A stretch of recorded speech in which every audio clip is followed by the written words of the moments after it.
Coming up, the frenzy for holiday gifts leaves shoppers bloodied and bruised. One man collapses and dies. Wow. Pepper spray, taser guns, passersby ignoring bloodied, fallen grandfather. I'm not talking about an episode of CSI or Cops. I'm talking about shoppers across America on Black Friday. Watch this.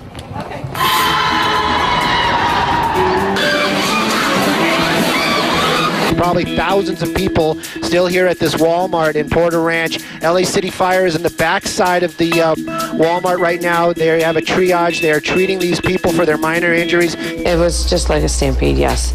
All you heard was just as if there was a whole herd of animals coming through there. As you could see it was like a mob. People were stepping on people. Now, this has not deterred any of the shopping that's going on here at the Walmart. The Walmart is still open. Now, we spend Thanksgiving Day surrounded by the ones we love, enjoying a feast, giving thanks for all we have. And then fast forward a couple hours, we're pepper spraying our neighbors and crawling over them to get a $3 waffle iron. Really? That's what we're giving thanks for? Is that how it works? Wow. I am back with clinical psychologist Michelle Gollan, Steve Cardian, a former police detective. Steve, using pepper spray on fellow shoppers, is that the intended use of pepper spray? This okay? Oh, Dr. Drew, only if she was in fear for her person, her safety, her life. Other than that, no, there's no justification for the use of that spray. Is she in really serious legal trouble for basically an assault on the people around her?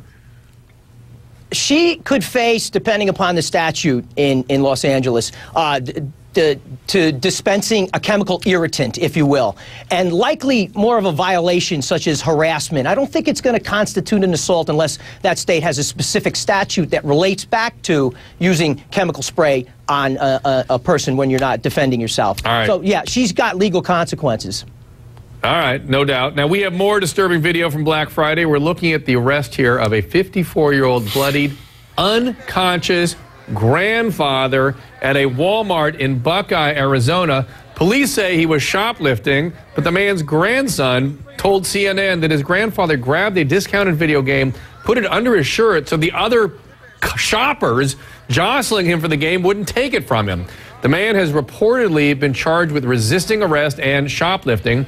His wife says he is as good as can be expected, but is emotionally and mentally a wreck. And I want to remind people, they apparently did some sort of a leg sweep on him, which knocked him down, hit his head, unconscious. A man that age knocked unconscious is going to have serious brain injury. Wow. Now, we reached out to the Buckeye Police Department in Arizona for a comment. Chief of Police Mark Mann told us the case has been turned over to the state police for an independent investigation. The arresting officer in question has been placed on leave. Chief Mann says that he hopes truth and justice will prevail. Let's take a look at a little more of the drama that unfolded on Black Friday. You know, you might think these folks are fighting to save thousands of dollars on big flat screen TVs or expensive computers or something.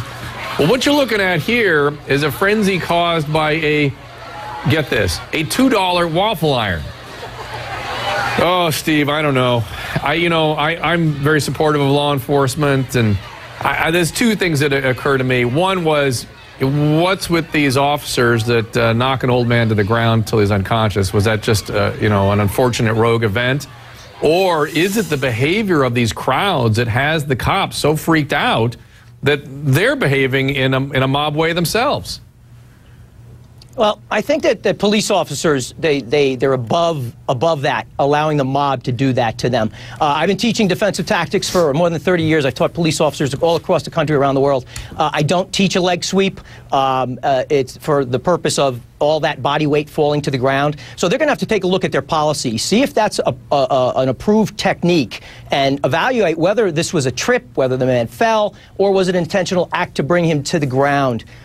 It looks horrible as we see it, but we've got to exercise options and view the available footage before he fell down. David Chad, thank you, and thank you for reporting on that on the scene. Steve Cardian, of course, thank you for joining us. Michelle, always thank you.